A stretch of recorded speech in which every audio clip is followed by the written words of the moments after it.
Dear students, आज हम लोग समझेंगे निबंध लेखन कि निबंध कैसे लिखा जाता है और निबंध क्या होता है, निबंध किस प्रकार प्रारंभ करना चाहिए, इसमें किन किन बातों को ध्यान रखना है, अर्थात निबंध लिखते समय किन किन बातों की सावधानियां बरतनी पड़ती है।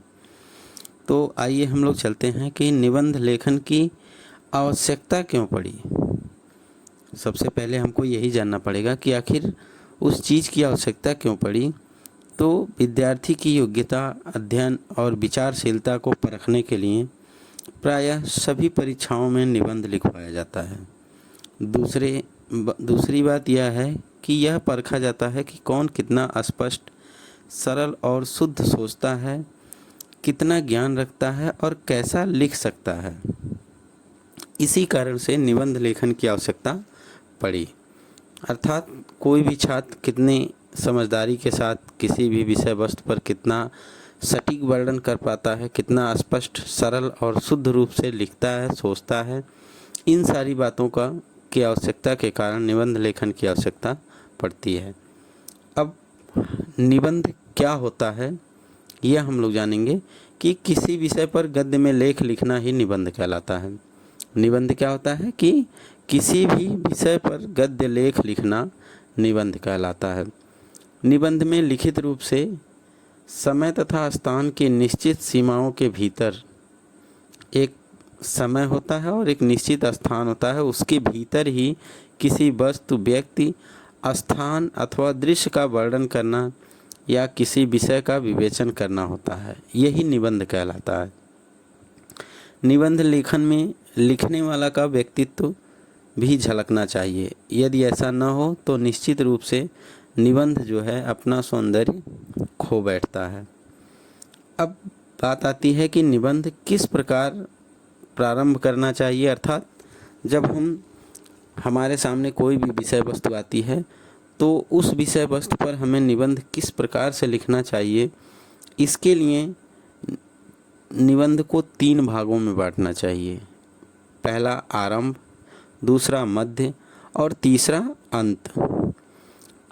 पहला जो भाग होता है आरंभ का, जैसे हम निबंध लिखते हैं तो सबसे पहले एक खाका तैयार करते हैं अपने मस्तिष्क में कि हमें निबंध कहाँ से लिखना है, उसके बीच में किन बातों का ध्यान रखना है और अंत में हमें क्या लिखना है, ताकि जो हमारे निबंध को पढ़ने वाला हो या जो जांच करने वाला हो उसको एक तरह से प्रभावशाली बनाया जा सके। तो निबंध लिखने के लिए सबसे पहली बात उसका आरंभ करना होता है। तो यह आकर्षक जो आरंभ होता है वह आकर्षक तथा विषय को स्पष्ट करने वाला होना चाहिए। सबसे पहली बात हमको ये ध्यान रखना है कि जो निबंध का आरंभ होता है वह आकर्षक हो और विषय को स्पष्ट करने वाला होना चाहिए। ऐसा ना हो कि जो समझ में आए वैसे जहाँ से मन करे हम वहाँ से निबंध को लिखना शुरू कर दें, ऐसा नहीं होना चाहिए। और पढ़ने वाले के ध्यान को आकृष्ट करने का गुण इसमें होना चाहिए, अर्थात जो उसको जांच करने वाला है, जो उस निबंध को पढ़ने वाला है, उसका ध्यान उस विषय वस्तु की तरफ आकृष्ट होना चाहिए।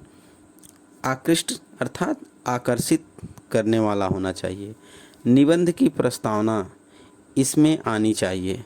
प्रस्तावना जिसको हम लोग इंट्रोडक्शन कहते हैं, तो निबंध का पूर्ण रूप से इसमें प्रस्तावना आ जाती है और इसमें आगे क्या कुछ कहा जाएगा इसका कुछ भी ज्ञान यहाँ हो जाना चाहिए कि आगे हम किन बातों को बताना चाह रहे हैं उसका भी कुछ जो है यहाँ अनुमान लग जाना चाहिए।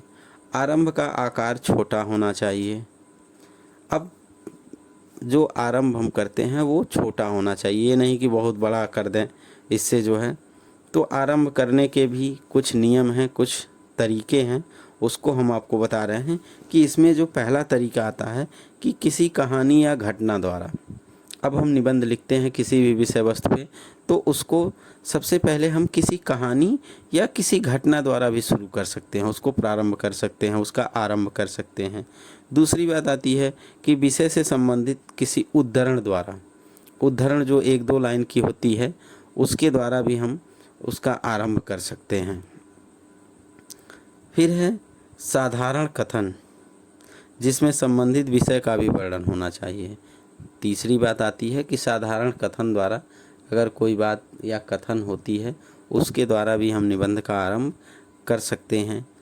और चौथी बात आती है कि सीधे विषय को लेकर भी चलना पड़ता है, सीधे विषय को लेकर भी चलना पड़ता है।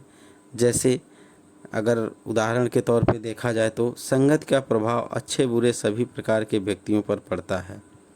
अब सत्संगत को अगर हम ले लें तो यहाँ जो है हम इस तरह से भी शुरू कर सकते हैं। मान लीजिए आपका सत्संगत पे लिखने को आ गया तो आप इस तरह से शुरू कर सकते हैं, प्रारंभ कर सकते हैं, उस निबंध का आरंभ कर सकते हैं कि संगत का प्रभाव अच्छे बुरे सभी प्रकार के व्यक्तियों पर पड़ता है। इसके द्वारा भी हम, और दूसरा है एकाएक विषय को शुरू नहीं करना चाहिए। जैसे हम क्या करते हैं, अधिकतर विस्मय आदि चिन्हों के द्वारा या आश्चर्यजनक शब्दों के द्वारा, विस्मय आदि शब्दों के द्वारा, बोधक शब्दों के द्वारा हम निबंध का आरंभ कर देते हैं। ऐसा हमें कभी भी नहीं करना चाहिए। तो ये हो गया आरंभ की बात कि निबंध हमें किस तरह से आरंभ करना चाहिए। दूसरी बात आती है मध्य की। मध्य भाग में हमें, निबंध के मध्य भाग में अर्थात बीच वाले हिस्से में हमें क्या लिखना चाहिए। तो यह निबंध का सबसे आवश्यक अंग माना जाता है। यही जो है, इसी भाग में विभिन्न युक्तियाँ, प्रमाण, अलंकार, विचार, भाव और उद्धरण देने चाहिए। इसमें हम अपने मनोभावों को, विचारों को, या कुछ जो उद्धरण चिन्ह होते हैं, कहावत, कहानी, कुछ इसमें भी हम रख सकते हैं। लेकिन इसमें इस बात का ध्यान रखना चाहिए कि निबंध इस भाग में अनावश्यक बातें नहीं देनी चाहिए, कि अगर हम निबंध लिख रहे हैं तो बीच वाले हिस्से में हमें अनावश्यक बातों को नहीं लिखना चाहिए। मुख्य केंद्र बिंदुओं पर ही दृष्टि रखते हुए, अर्थात जो हमारा मुख्य विषय होता है, जो हमारी विषय वस्तु होती है, उसको ध्यान में रखते हुए निश्चित समय और स्थान के हिसाब से निबंध का विकास करना चाहिए, अर्थात निबंध को लिखना चाहिए। अगला है अंत हिस्सा। अंत वाला भाग जो है वह बहुत ही संक्षिप्त और स्वाभाविक तथा प्रभावशाली होना चाहिए, क्योंकि जो भी निबंध पढ़ने वाला होता है उसका मुख्य रूप से ध्यान या तो आरंभ के हिस्से पे होता है या अंत वाले हिस्से पर। तो अब आरंभ तो हम सही ढंग से करेंगे, मध्य भाग भी हम सही तरीके से लिखेंगे, लेकिन अगर हमारा अंत का भाग कुछ गलत हो जाता है तो वह सही नहीं माना जाता है। इसलिए हमें अंत वाले जो हिस्से हैं उसको संक्षिप्त में रखना चाहिए और स्वाभाविक तथा प्रभावशाली होना चाहिए। उस पर जो है पाठक का प्रभाव पड़ना चाहिए। इसमें निबंध के विषय की उपयोगिता प्रकट होनी चाहिए। अंत एकाएक नहीं होना चाहिए।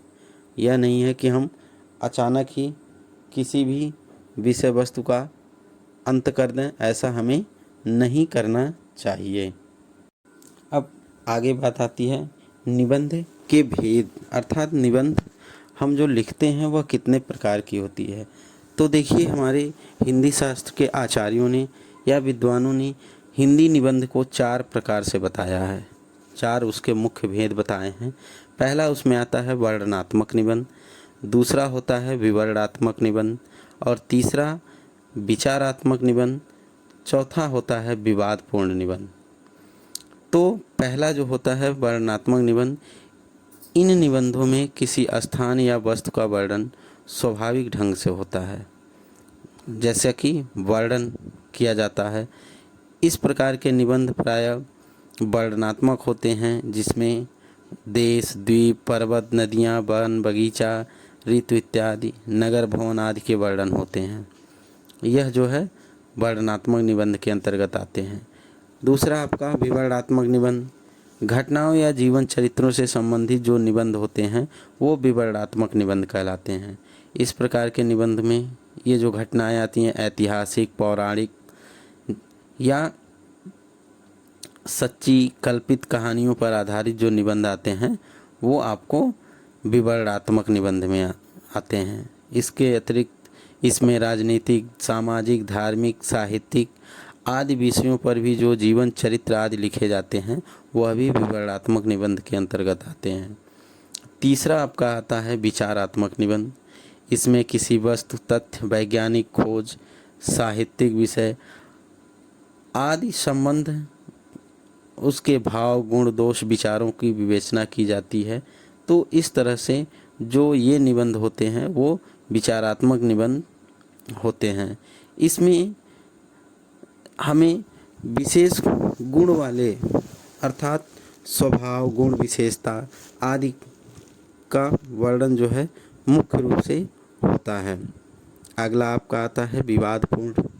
तो यह निबंध की एक नई विधा है जिसके द्वारा विवादपूर्ण विषयों पर प्रमाण तथा युक्तियां देकर किसी पक्ष को पुष्ट करके विवादपूर्ण निबंध लिखे जाते हैं।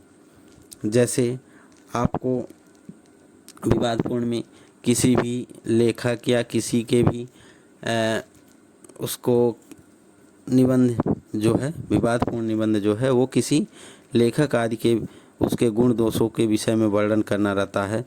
तो अगर आपको जहाँ एक तरह से हम जो वाद विवाद प्रतियोगिता करते हैं तो उसमें हम एक तरफ पक्ष को एक तरफ विपक्ष को बैठाते हैं, उसी तरह से विवादपूर्ण निबंध में भी एक तरफ पक्ष होता है और दूसरी तरफ विपक्ष होता है। अर्थात विवादपूर्ण निबंध में हम क्या करते हैं कि एक तरफ उसके गुणों को विवेचना करते हैं और दूसरी तरफ उसके दोषों की भी विवेचना करते हैं। अर्थात दोनों का जो मिला जुला रूप आता है वह जो है विवादपूर्ण निबंध के अंतर्गत आता है। जैसे अगर हमको लिखना रहे प्रजातंत्र बनाम साम्यवाद या सूर तुलसी शशि, तो इस तरह से सूर और तुलसी की विवेचना करनी पड़ती है। इसमें प्रजातंत्र बनाम साम्यवाद अगर निबंध आ गया तो उसमें हमें प्रजातंत्र को एक तरफ दिखाना है और दूसरी तरफ साम्यवादी जो दृष्टिकोण है उसको दिखाना रहता है। तो इस तरह से विवादपूर्ण निबंध होता है। तो आज हमने आपको बताया कि निबंध किस प्रकार से लिखे जाते हैं, निबंध क्या होते हैं, निबंध की आवश्यकता क्यों पड़ी। तो इन सारी बातों को ध्यान में रखते हुए अगर हम निबंध लिखते हैं तो वह हमारा निबंध जो है बहुत ही सुंदर, सटीक और सहज, सरल, स्पष्ट रूप से होगा और हमें अच्छे अंक प्राप्त होंगे। तो धन्यवाद।